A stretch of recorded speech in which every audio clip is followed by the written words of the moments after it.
बहुत बहुत स्वागत है आज की कार्यशाला में आप सभी उपस्थित बच्चों का। ठीक है, आज है दिन शनिवार और मीना मंच का दिन है। साथ साथ आज एक बहुत ही महत्वपूर्ण कार्य कराया जा रहा है, वो है इको क्लब पुनर्गठन। क्या है बच्चों आज? इको क्लब पुनर्गठन। Very good. हमारे विद्यालय में क्या है? बिल्कुल सक्रिय मीना मंच है। ऐसे ही क्या है? सक्रिय इको क्लब है, जिसके सदस्य आप सभी बच्चे हैं और बहुत ही अच्छी ढंग से हमारे विद्यालय का मीना मंच और इको क्लब दोनों ही चल रहे हैं।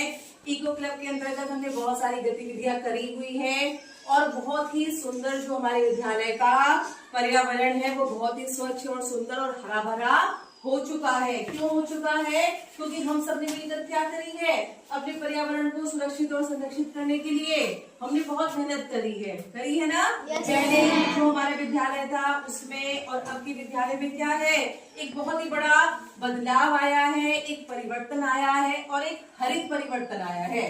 हरित परिवर्तन से मतलब है कि पहले हमारा विद्यालय इतना हरा भरा नहीं था।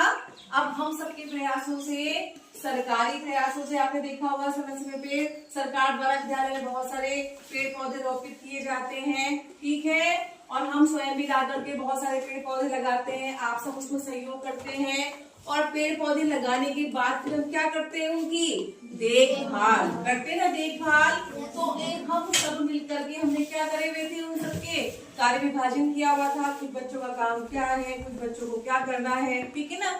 जब हम किसी काम को बहुत ही व्यवस्थित रूप से करते हैं तो काम निश्चित रूप से कैसा होता है, बहुत अच्छा होता है। तो सब बच्चे तालियां बजाएंगे।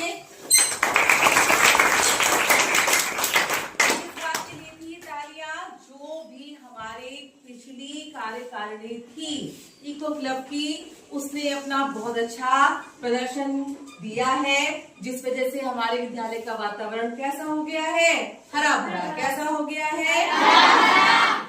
अब सेशन बदल जाता है तो जो पुराने बच्चे हैं, जो कक्षा 8 के बच्चे हैं, वो चले जाते हैं। कक्षा 6 में नए बच्चे आ जाते हैं ना। क्या करना पड़ता है, फिर से हमें दोबारा से कार्य विभाजन करना पड़ता है, दोबारा से हमें अपने क्लब का पुनर्गठन करना पड़ता है। तो आज वो दिन है जब हम क्या करेंगे, इको क्लब का पुनर्गठन करेंगे, यानी कि नई जिम्मेदारियां नए बच्चों को सौंपी जाएंगी। ठीक है? तैयार है सब बच्चे? कितने बच्चे तैयार हैं? अपने विद्यालय को हरा भरा बनाने में, अपने पर्यावरण को सुरक्षित करने में, संरक्षित करने में, विद्यालय के पर्यावरण के प्रति सेवा भाव करने के लिए कितने बच्चे तैयार हैं? हम सब तैयार हैं। ठीक है, अब क्या है, आप सभी को जिम्मेदारियां सौंपी जाने वाली हैं। तो अब ध्यान से सुनेंगे किस बच्चे को कौन सी जिम्मेदारी मिलने वाली है। सबसे पहले है बच्चों प्रधानमंत्री। प्रधानमंत्री का आपको पता है क्या होता है? प्रधानमंत्री जो किसी भी पूरे कार्य की देखभाल, जिसके होल सोल जो मालिक होता है उसके हाथ में होती है, पूरे काम की बागडोर उसके बीच में आपके सभी सदस्य काम करेंगे। तो जो प्रधानमंत्री है वो बनाया जा रहा है। वासु कक्षा 8 से खड़े हो जाएंगे, वासु कक्षा 8 से। अब आप क्या है? प्रधानमंत्री। किसके प्रधानमंत्री हैं? इको क्लब के। ठीक है, आपका काम है अपनी सारी जिम्मेदारियां, जितने भी आपके मंत्रीगण हैं वो अपनी सभी जिम्मेदारियां पूरी तरह से निभा रहे हैं या नहीं निभा रहे हैं, इस चीज को आपको देखना है। उसके बाद है स्वास्थ्य मंत्री। स्वास्थ्य मंत्री भी कक्षा 8 से बनाया जा रहा है आर्यन को। ताली बजाएंगे सब बच्चे आगे।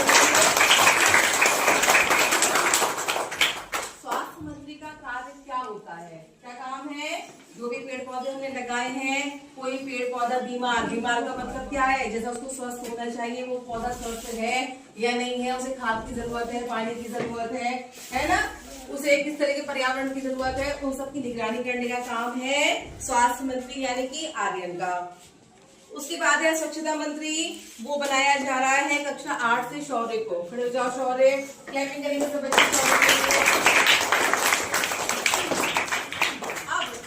मंत्री का काम क्या है? पेड़ पौधे हैं, आपने देखा है कि उनकी पत्तियां पीली हो जाती है, बहुत सारी पत्तियां झड़ जाती हैं, नीचे घास उग जाती है, उगती है ना, बेकार छोटे मोटे ऐसे पौधे उगते हैं जो क्या करते हैं, जिस पौधे को उगना चाहिए उसके पोषण को खत्म कर देते हैं। तो आपका काम है उन पौधों की स्वच्छता बना करके रखना, उनके आसपास का जो परिवेश है वो गंदा नहीं होना चाहिए। ठीक है। उसके बाद है सुरक्षा एवं न्याय मंत्री, ये बनाया जा रहा है कक्षा 8 से सादिया को। क्लैपिंग करेंगे। इनका काम है सभी पेड़ पौधों की सुरक्षा करना, ध्यान रखना कि कोई किसी ने तोड़ फोड़ जो पौधों के साथ कर लेते ना कि पता चला उसकी टहनी की उसको हिला दिया, किसी ने पैर रख दिया, तो वो नहीं होना है। ठीक है, इस बात का ध्यान रखा जाएगा। उसके बाद है पोषण मंत्री। पोषण मंत्री बनाया जा रहा है क्लास 7 से कृष्णा को।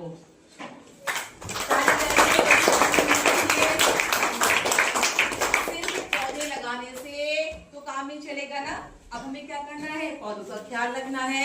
पौधों को बहुत सारी चीजों की जरूरत होती है, खाद की जरूरत होगी, पानी की जरूरत होगी या नहीं होगी, तो इन सब चीजों का ध्यान रखा जाएगा। पोषण मंत्री के अंतर्गत वो ध्यान देंगे कि पौधों को कब पानी की जरूरत है, कब खाद की जरूरत है, पौधे किसी भी दशा में सूखने नहीं चाहिए। ठीक है।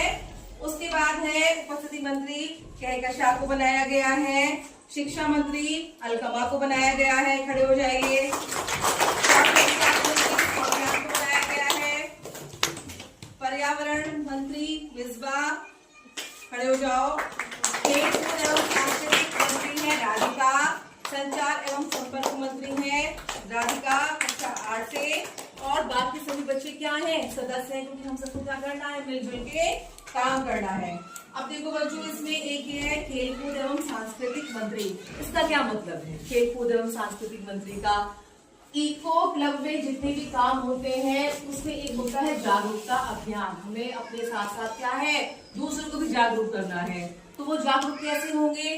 कोई भाषण है, कोई वाद विवाद है, कोई नाटक है, कोई नुक्कड़ नाटक है या नहीं है, कोई गीत है, कोई कहानी है, कोई भी एक्टिविटी है, कोई भी ऐसी गतिविधि हो सकती है जिसके माध्यम से हम क्या करेंगे, दूसरों को जागरूक करेंगे।